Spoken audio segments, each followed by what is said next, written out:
your songs are so imbued with feeling. So every time I listen to your songs, I said this is a soundtrack. Should I say something? Yeah. Before I make music, I actually go watch movies. Or I go watch a wedding proposal on YouTube, like a real life wedding proposal. I let myself get very inspired. If I know I'm going to record by maybe 8 p.m. tonight, from 9 o'clock to 8 p.m., I'm watching movies. And then by 8 o'clock, my manager, who is also my guitarist, I say, bro, just play me a chord. And I just start singing. And I'm closing my eyes. I'm imagining the movie. I'm imagining myself in the movie. I'm imagining how I could change the story of the movie. But Ric's wife is going to be so confused because he might propose and then be like, yo, give me one second, let me go to the studio. I'm feeling, bro. I'm feeling something. Love. Let me go express this feeling. Like, keep the ring, but let me come. For this moment. Welcome back to the Mob Jazz Podcast. I'm Melvin. Magic. The voice. And today we are joined by multi-award winning, millions of streams, world superstar, Ric Hassani. Hello. How you doing, man? I'm happy to be here. I won't lie, the heart is drippy. Oh, that hat is really crazy. It is? Yeah. The whole fit, bro. Like That whole fit is really, mad, really. What do they call those hats? I have no idea. Well, I actually have no idea. You might have called it a Ric Hassani, bro. or something. Bro, You know what? That's what it is Let's from now. just It's a call Ric it that. Hassani hat, man. Yeah. That's, But the shades too. I've never seen like the leather being used to do Yeah. the size. It's Yeah. like a piece of Yeah. plastic. Looks a bit like pilot glasses. But like top pilot in the pilot. Dang, That's bro. what head pilot wears. Dang. Welcome to the Mob Jazz Podcast, Thank you. man. And welcome to Kampala, man. Thank you. Indeed. Yeah, you've been complaining about the weather, man. What? What's up? You've been complaining about the weather. Oh, no. I think the weather is beautiful, actually. I'm just not used to it yet. I've never been here before, so I think my lips are reacting a bit, but fantastic weather. I must say it's a lot better than Nigeria. Nigeria is so hot. Have you ever been to Nigeria? No, never. Never. Nigeria is hot, bro. Okay. So the weather here is really cool, so I really like that. And this is like the coldest it gets. Really? Like this is cool. But that's fine. That's Yeah. fine. That's cool. It's probably like Nigeria most of the year. Oh, to be fair. man. Yo. Okay, I want to start by us talking about shows Na Lesu, but before we get to that, I just want to say how surprised I was while I was doing research about you yesterday to find out that your name is Eric and not Richard, bro. That is wild. If we had to bet, I was going to say Richard, man. Really? Yeah. Yo, yeah. My name is Eric. Hard. Okay, man. So tomorrow you're going to be performing at Shots Na Lesu. Yep. Show Na Le. Yeah, sure. Are you looking forward to it? Yes, I am. Where's man. your headspace, I guess? I think why this one is so special to me is because this is the first show of the year for us, and it's just right. I mean, my birthday was a week ago. So birthday. it's just come at such a special time, and I don't know what it is, but it just really feels special. Like, I mean, obviously I do a lot of other shows, but this one just feels, there's something, I don't know what you guys have done, but I'm telling you, my manager will tell you, like, something just feels very, very special about this show. So I'm really, really looking forward to it. I mean, I think the same way people are looking forward to it is the same way I'm looking forward, because I want to experience it as well. You know what I mean? And that's one thing about my shows. I like to make my shows about music. It's not really about me. Like, it's not really about Ric Hassani songs. I mean, it's about music. So just the same way people come to experience and have a good time, it's the same way I'm coming to experience and have a good time, because it's my shows are for something bigger than me. You know what I mean? So, yeah. And we were like, on that point, like we were here and we're listening to you guys practicing in the next room. But I'm listening to like so many instruments. It's like trumpets. Oh, really? Oh. What? I'm It like, sounds like what are these guys cooking? Oh, An yeah. orchestra, man. Oh, yeah, man. Oh, yeah. I love music, and if you love something, you take care of it, It's like if you have a kid, you want to make sure your kid is all right, all the time, looking sharp, has money in his pocket. You know what I mean? Like, so that's how I treat music. I love it so much, So I bring real music. Like, I don't come and just play around. I take it as a serious thing I'm coming to do. You know what I mean? Man. So and if I'm going to say it here, I don't think I've not said this anywhere before. So my bass guitarist for 5-7 years, he couldn't make it to Uganda. We got to the airport and we found out that something was wrong with his passport and he couldn't make it down here. So, and this is just yesterday we found out. Wait, he came and He came. he to found out at the airport. He found out at the airport, and he couldn't. And this is someone who does my guitarist for like 5 to 7 years, and we've rehearsed everything together. So tonight I'm gonna be playing with a Ugandan bass guitarist that I just met. Is it going to be- this morning. And Is it going to be Robin? Robbie, yes. Yeah. And he's incredible. Yeah, He's Incredible, incredible, bro. He's very He's like, incredible. and I say that because like, and when you watch my show, you understand like my music is very the stage arrangement is very different from normal music. So you have to like pay attention to the syncopation, the movement, and he's catching on so fast, and I'm just so happy about that. And I think is also good that I'm using someone who's here. You know what I mean? It helps me to connect to the people here more. I'd like to stay on the music a bit more. What would you categorize your music as if you play those games of categorizing? Yeah. It's definitely Afro-Soul and R&B. Afro-Soul and R&B. For sure. Yeah, definitely. Were you aware of your listenership in Uganda before you came this time around? Not really, no, to be honest, because I've never been here. So I don't think I ever knew. I think I just saw a couple tweets, and I didn't really think too much of it, to be honest, like because I didn't know. And then let me tell you something my manager did, right? So I think they had started talking to him for this event, maybe like a month before I just found out 2 weeks ago. Or a week and a half ago. Like, I found out the same time everybody found out. I don't know why. When the posters were going up. I don't know why he did that. He was like, oh, yeah, so, bro, by the way, we're going to Uganda. Yeah, I'm just like, what? Like, what? What's in You Uganda? know what I mean? And I see flyers and posters, and people are like, oh, my God, we can't wait for you to come. I'm like, what? Like, I'm just finding out. You know what I mean? I don't know why he did that, but I think my manager is so strict that he likes to have final word before he tells me anything. You know, they could be talking to him for like months and he never says anything until he has final word and he's sure. I think it's also because he knows how much we respect how deep and how hard we work. So he always wants to be sure that it's happening because he knows that if he tells me, I'm going to get to work. You know, I'm going to get to work to rehearsal. I'm going to get to work to studying the environment I'm coming to perform in. You know, so he always has to be sure before he says anything to me. So he just told me like a week and a half ago. I found out the same day everybody found out, you know? So yeah. That's interesting because then if you found out in that short amount of time and you already put together a show, how long does it take? I think once I get a booking, I like to study where I'm coming to. I study the place very well. I study the event. I Google. I stalk everything about the event that has happened there before. Like, I know everything about where I'm going. I even try to learn the language a little bit. Like, I learn the culture. Yeah, I do. Yeah. What peculiarities did you find as you were researching Uganda? Well, on a general scale, there's a lot of wildlife here. Wildlife? Yeah, that's what I Oh, heard. okay. Did I search the wrong side of Google? Let me know. You got the wild part right here. Definitely wild. Google says we are wild. It's not lying, but wow. It's not wildlife. It's life is wild. Life is wild. I got it wrong.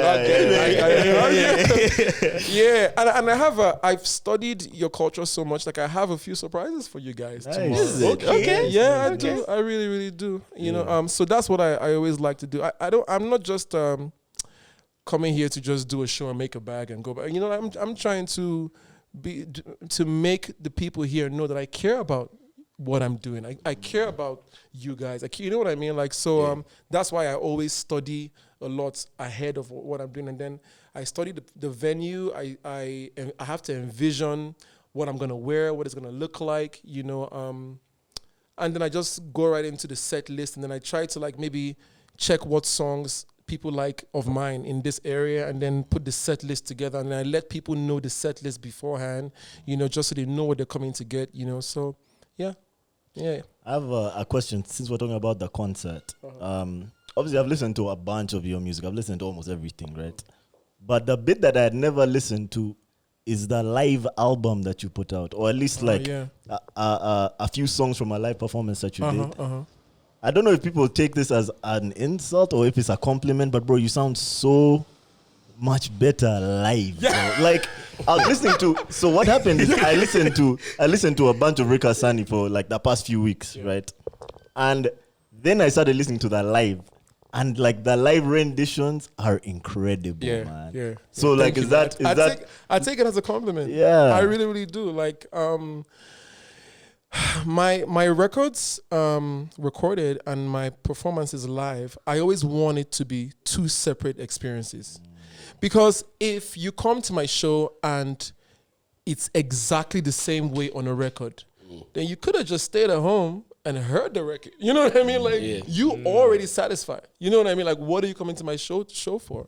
You know, so I always try to switch up the arrangements live, switch up the energy live, just so it's a brand new experience.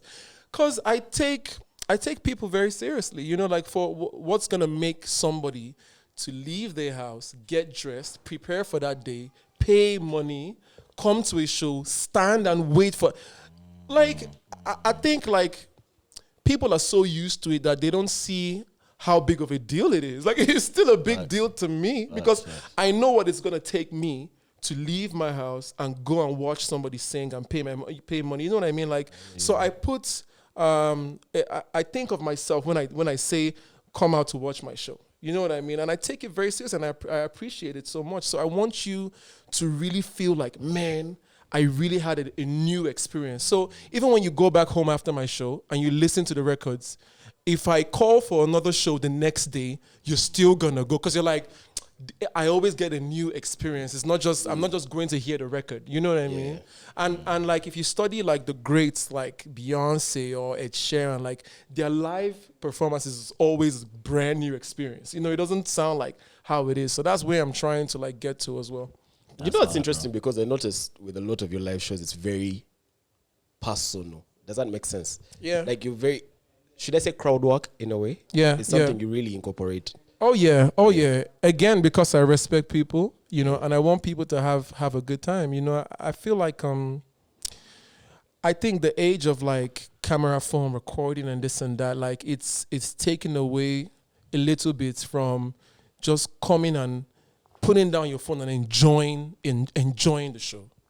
You know what I mean? So I always want people to also enjoy, like I want them to enjoy the show. Like they're going to record, yes, but it's like, I want them to feel like, man, the satisfaction from just being there is better than, oh, let me record it and watch it back later when I go home. Oh, yeah, you know, like an experience. Where does that, how do you approach that? For example, if you're doing a song and you want it to sound better, are you doing the performance that you felt like the song should have you could have sounded done like this in the studio? You know what I mean? You know what I mean? Like, Like, I always could have added this to that song. Let me add it now. Recovery session.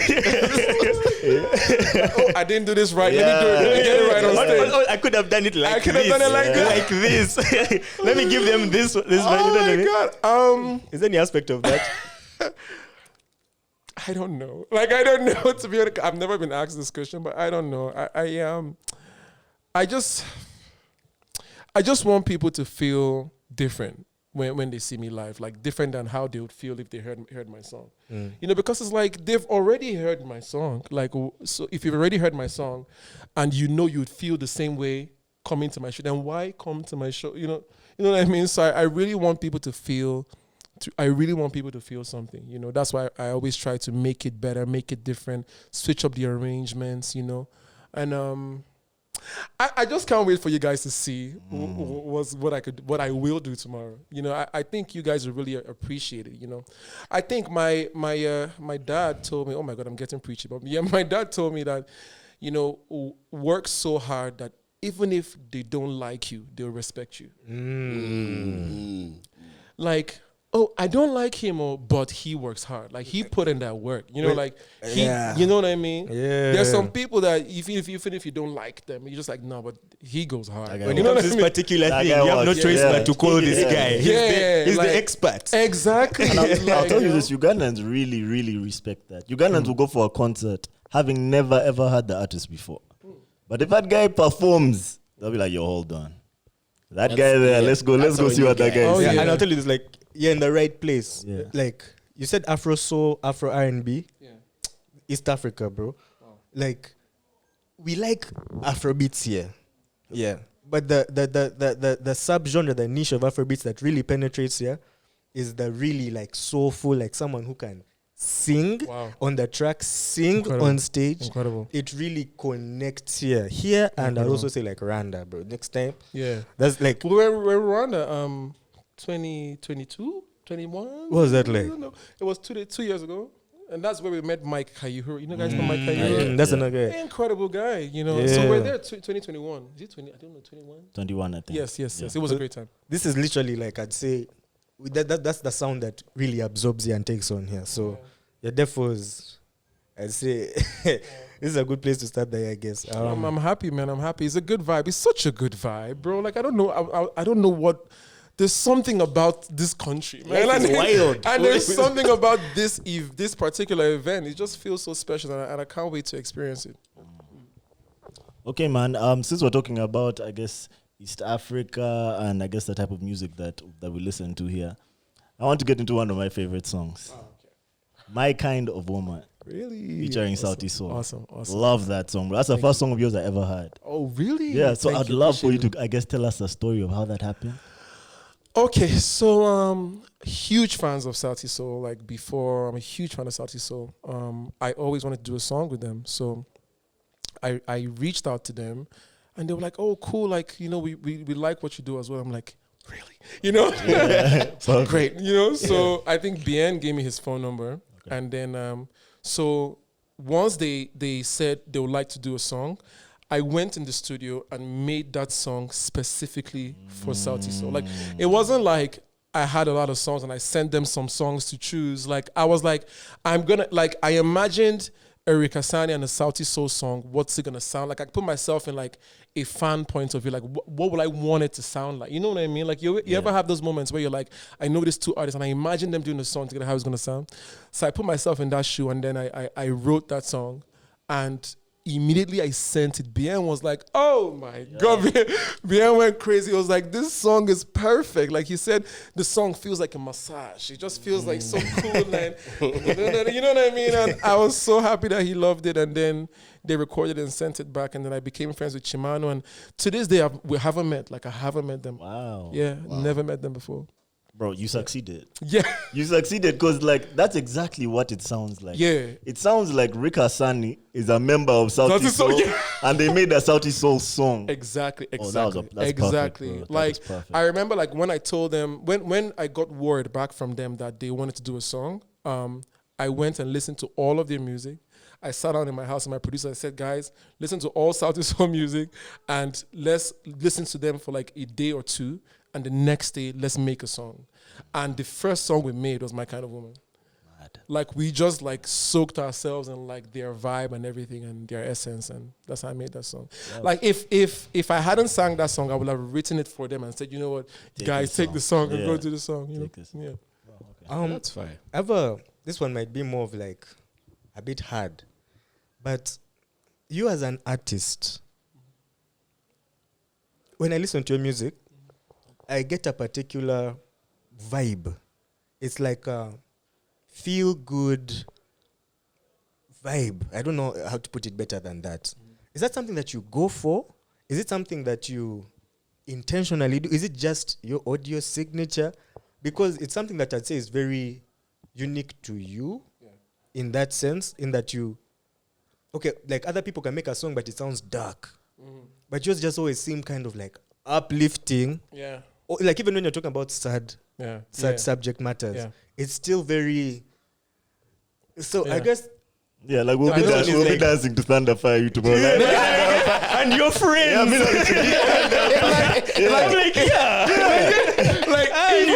that song feels positive. Like, you know what I mean? Literally. Like, you know. Oh my God. But okay. But so is it something you do on purpose? Is it just like Ric Hassani? Is that like Ric Hassani shining through on a track? Is that like... Is that a personality? Is it a decision you make like, no, this is a bit too dark. Let's take it back on the light. Is it? No, I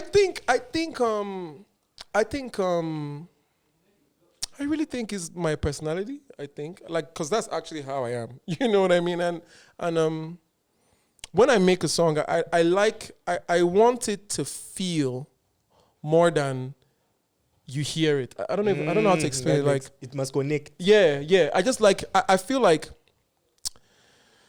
I want to create feelings. I want to make you feel more than I want to make you just hear a song and it's just in this ear and out the other. You know what I mean? Because I can do that. Like all artists do that, you know. I always try to make you feel something. So I always try to get to like a very honest point of myself. Like I feel like honesty is a solid power, especially for R&B music and soul music. You know what I mean? Like if it's like pop music or dance music, okay, I don't have to connect. I can just say or something, you know what I mean? But like a banger, and it's not like I don't need to be happy or sad. I don't need, you know what I mean? But for my songs, I want you to feel, you know what I mean? And I feel like there's power there because I feel like a lot of Afro beats. I feel like Afro beats music, that's the pop Afrobeat music. It's more of have a good time, forget about yourself, forget about just have a good time, which is great, you know. I want to make people still feel while they have a good time. That's where I come in, you know what I mean? So I feel like that's what I'm bringing that is different to Afrobeats and to my space. Before we leave that topic, like, because your songs are so imbued with feeling. Yeah. Like every time I listen to yours, like a song of yours. Okay, now for me, I'm a very like videography based person. Like I watch a lot of movies, whatnot. So every time I listen to your songs, I literally like I'm like, this is a scene, and I said this is a soundtrack. Either like the certain songs I'm like, okay, this is the club scene. Like they walked in here, seen the girl in the club. Other times I'm like, this is the heartbreak scene. Exactly. So, should I say something? Yeah. Like before I make music, I actually go watch movies. Nah. Is it? I like, believe you. That's how I make you. Either I watch movies or I go watch like a love documentary on like YouTube, or I go watch a wedding proposal on YouTube, like a real life wedding proposal on YouTube. Like that's how I feel myself, and then I go into the studio and I make music. Do you write the track after watching the movie, or you have an idea then you're like, I'm looking for this particular movie? So I let myself get very inspired. Like I go watch I can watch like if I know I'm gonna record by maybe 8 p.m. tonight, I wake up in the morning. If I go to the gym, come back from like 9 o'clock. From 9 o'clock to 8 p.m., I'm watching movies. I'm watching Netflix, I'm watching YouTube. And then by 8 o'clock, my manager, who is also my guitarist, I say, bro, just play me a chord. And he's incredible with the guitar. So he plays the guitar and I just start singing. Like I just start singing how I'm feeling. You know, and I'm closing my eyes. I'm imagining the movie. I'm imagining myself in the movie. I'm imagining how I could change the story of the movie. So I guess that's why people feel that. Like they hear my songs and they feel like you've heard this watching. Before? So yeah, they feel like they're watching. I'm glad. Bro, I felt like I was running mad. Every song, I'm like, no, I can literally picture. Like you can picture maybe the bride coming down, or you can picture like it's just very. You can picture stuff like I want it to feel like a book. You know when you're reading a book and you can imagine the scene of how this character will look like. That's how I want my music to sound. I swear, like mission accomplished on that. At least with me. At least with me, because like I was doing this, I was like, no, how have I not seen this song playing on a movie? But it's the issue like Hollywood don't make movies like that anymore. Maybe we'll have to make them ourselves. Like those just like pure feel good movies. But wow, bro, like you really paint a picture that is like it's sonic. And then me, who is like a visual guy, it just forces me to now create. I start painting a picture like movie scene to this, to that, and like literally back-to-back songs. Bro, Ric's wife is going to be so confused because he might propose and then be like, yo, give me one second, let me go to a studio. I'm feeling, bro. I'm feeling something. Love. Let me go express this feeling. Like, keep the ring, but let me come. For this moment. She said yes. That's the new banger. Let's keep it on pictures. I'm a very, before I listen to an album, I really like to look at the album art. I think the album art really like dictates the way the album is consumed, right? And it's very clear that you take great care in picking what your album art is. Oh yeah, I do. Yeah, and you have some very cool album art, but I want to speak about one album cover in particular. I'm nervous. Which one is it? There's one where it's just feeling. No, for your first album. Okay. I think it was called African Gentleman. Yeah.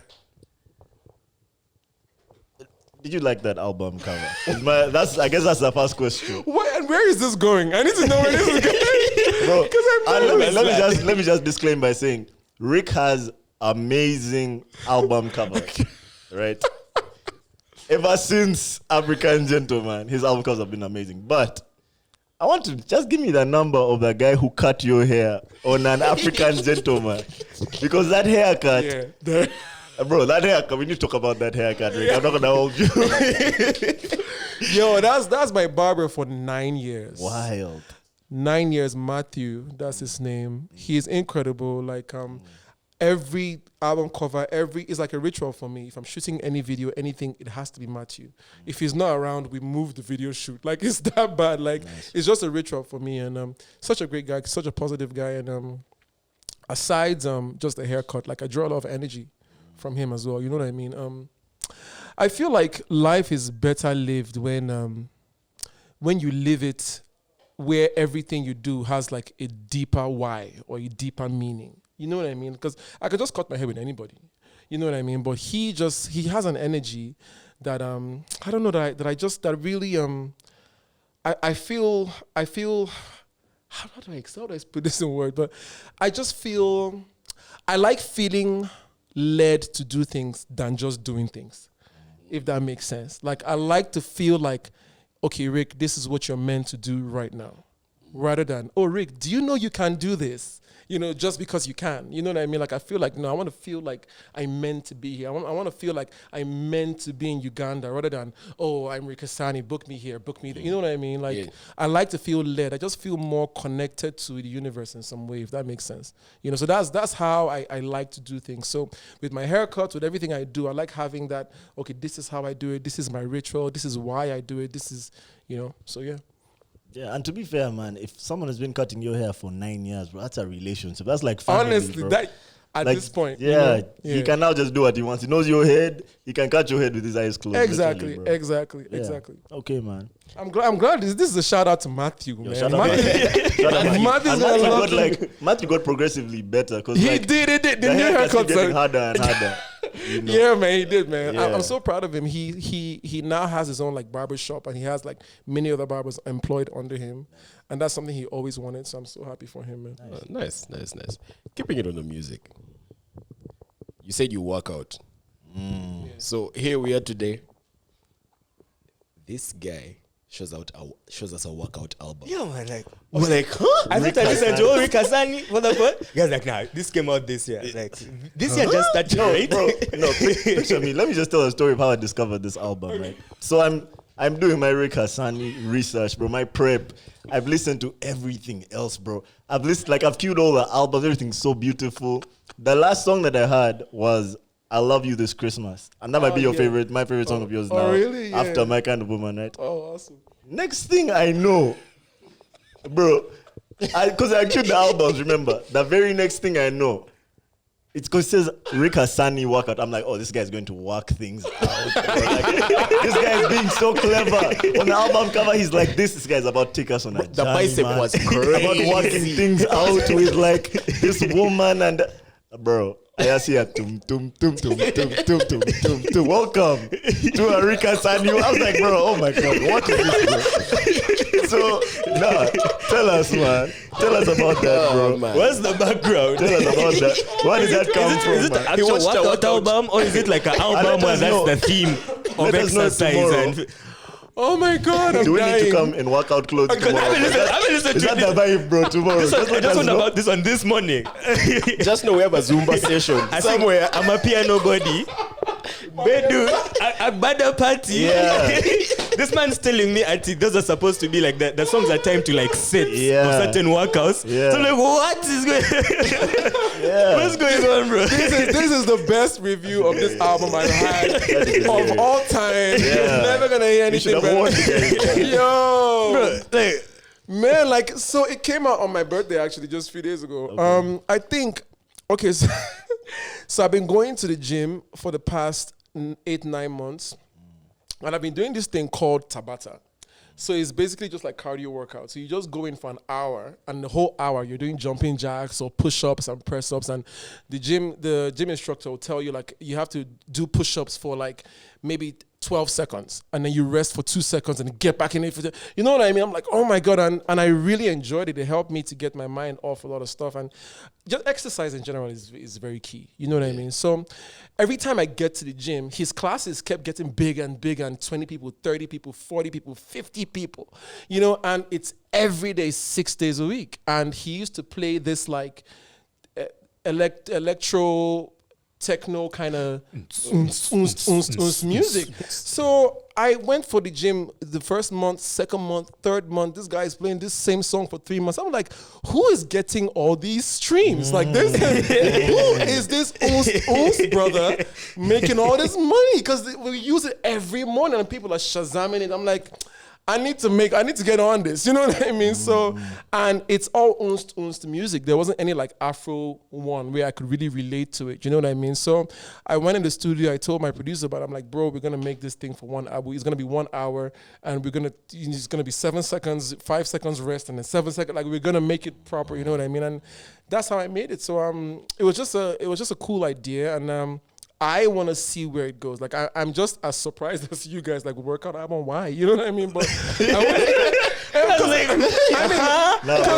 Listen to that phone. The album art is this guy in the middle of like sprinting. But I'm like, you know what I mean? Like how do you go from like there'll never be a moment in time to like workout? Like how? You know what I mean? So I want to see where it goes, man. I don't know if any other artist has a workout. I don't think I've seen it before. That's new to you. That's brand new. Same, bro. Like I've never seen that before. My guy's inventing. Bro. I'm telling you, man. I just thought about it. Like, who is making all these streams? Like, it gotta be me. You know, I don't mind making all these streams. Like, so I won't hold you, bro. I'm probably going to go to gym next week, and I want to try. Try Hassani. If I faint, it's your fault, bro. Now you know that just make sure you don't put it on shuffle, because if you're like mid push and it goes from Agbada dance to like my kind of woman, bro, you might. Yeah. Shed that tear. What is this? Bro, you might hurt yourself, man. I want to see where it goes, man. Trust me. And the whole thing lasts for an hour, so it's exactly an hour. So if you want to, for example, like if you want to go skipping rope, you can just play track 1 to like track 10 and skip. It'll help you to pause and then you rest, and then it's all calculated times, you know, according to your body. Because I worked with like a real gym instructor guy in the studio. Yeah. Which that's like I had to know what I was telling people to do. Like I didn't want the rest times to be too long or the workout times to be too short. You know what I mean? That sounds a bit tricky. Would he also try and input on like the music, like the lyrics and the beat? Hell. Like change this, the tempo. No, but he actually had a lot of ideas. So I was like, no, Rick, like let's change this drum line here or change this guitar here, like because he's been doing those classes for years, so he knows what people are gonna like, and you know what I mean. So he would call me and say, bro, we need to add like a shout here or like a hey, like energy. Yeah, exactly. So he really helped me out with that, and that's the gym instructor I've been going to for months, you know. So now he uses the music in that gym, so I'm finally getting the streams. Mission accomplished. Mission accomplished. It's me. Yeah. So now I'm going to your question is answered. You know, everybody else is working out. I mean, I'm like, you're working out twice as hard. You know, we play that song. you need to do more push-ups. Let's go. You need to lose weight. Say yes. Play it again. You know. That's a good segue to something I wanted to ask. This album just shows like how diverse you are.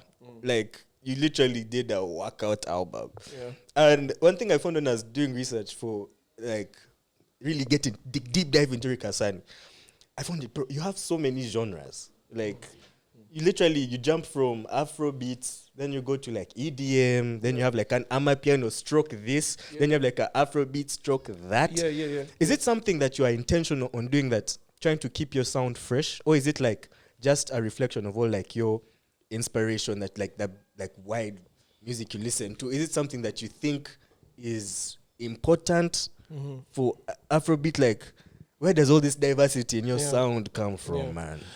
I think the thing with me is I like to create, and I'm in it for the long game. You know, I'm not really trying to make some quick songs here and there and, you know, do tours here and there, make quick back. Like I'm in it for the long game. You know, I want to be able to look back and say, oh man, there was a time Afrobeat was popping, I did this. There was a time EDM, I've tried EDM. I used to rap actually. Yeah, I like started bars? As a bars. Yeah, I used to rap. I was a rapper, bro. Give us a small freestyle. No. I had to ask. I'm not doing Anytime that. someone tells me I'm a rapper on this show, Give it a try. give me But my beats. I was a rapper. Like, I'm even surprised to hear that, at the time. But this was way back, way back. So I think it's just me creating. You know what I mean? I want to create and just put it here. Let's see what it does over here. Put it here. Let's see what this does over there. And then let's see how it goes. And a lot of my songs, they actually have that longevity. Like they never like really take off the moment I put them out. It's always, our manager will tell you this, it's always 2 years after, 3 years after. Like Gentleman was 9 years ago. Angel was 3 years ago. You know what I mean? Like imagine, you know what I mean? So it always has that like shelf life of music. So whenever I'm creating, I'm like, let me make this and put it down and let's see where it goes. I'm never creating. I'm like, man, this is gonna pop right now. Let's go. You know what I mean? That's never how we create. We're like, I have this idea. Okay, let's make this workout album. Let's see what it does in the fitness industry, or let's see what this song does in the. For an artist who might be listening right now, I'm trying to get some game from you. What would you say is like a good mindset or a good headspace to be in to create music that will last and not necessarily just be a trend? I know you've kind of touched on it, like some people just want to make a song that they'll tour on and make some quick money. But if you're making a song that's going to, you said Angels 3 years ago. The other one was 9 years ago. Yeah. So you recorded this song 3 years ago, 9 years ago, and it popped off 3 years later, 9 years later. Yeah. So is it like, how would you direct an up-and-coming artist who might be listening to this to land on a formula that they can arrive at to produce long music that will last? Because a lot of people are just chasing trends, in my opinion. Yeah. But how can you, like, what's a good mindset for them? I would say just find what your contribution to the game is. You have to find it. Like, there's nothing wrong in, there are people that are good at making trend songs, and it hits. That's what they don't know how to make the long game music. They don't know how, and they found out that that's what they're better at doing. I believe that I'm better at making those long game songs, because I think when I started music, those are the kind of songs that I connected to more. Before I connected to Soulja Boy, Tell Them or whatever, I connected to Celine Dion. You know what I mean? Like I connected to Westlife. I connected to these songs that you can still hear. Uptown Girl. Even in a uptown world, you can hear this same song 20 years from now, and it just still gives you a vibe. You know what I mean? But as opposed to like some other trend songs, and you'd be like, man, those days when we were the young kids, we used to. That's what you say of those songs. But these other songs, it's like they take you back to that time. You know what I mean? And I found that I'm good at doing stuff like that. You know what I mean? Like some days, I'll be honest, some days I wish that I could be those kind of artists where they put out a song now, and as I'm putting out the song, and I'm everywhere. You know what I mean? Like, but I've realized that I'm better at making those long game songs. So for an artist, just figure out what your own is. Figure out what you're good at. Sometimes you have long game artists trying to make these quick songs. It doesn't work. You have quick songs artists trying to make this long game song.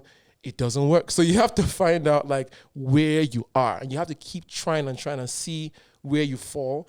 And once you find where you fall, just keep going. I feel like artists they have a pride of, they want to control how their music goes because they have what they want.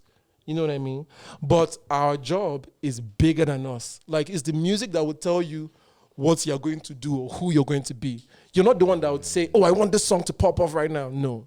You put it out, and the universe will decide if this is what we want for you. So you have to know how to surrender to what the universe wants, because you're at service to something bigger than yourself. You know what I mean? So I think that's what I would advise people. Just find what you're good at and be at surrender to the universe and to that higher power. Yeah. Nice. I think that's a wonderful note for us to end it on. Yeah, unfortunately. Thank you so much for coming on. Usually our pods go like 2-3 hours. Like, you would go on forever, man. So the next time we have to do a longer one. Oh, man. We appreciate you coming on. I appreciate it, man. Thank you so much for that time. Thank you so much for making it to this point. Thank you so much, Mr. Ric Hassani. Eric. Coming on the pod. Till next time, Africa must unite. Peace. Peace.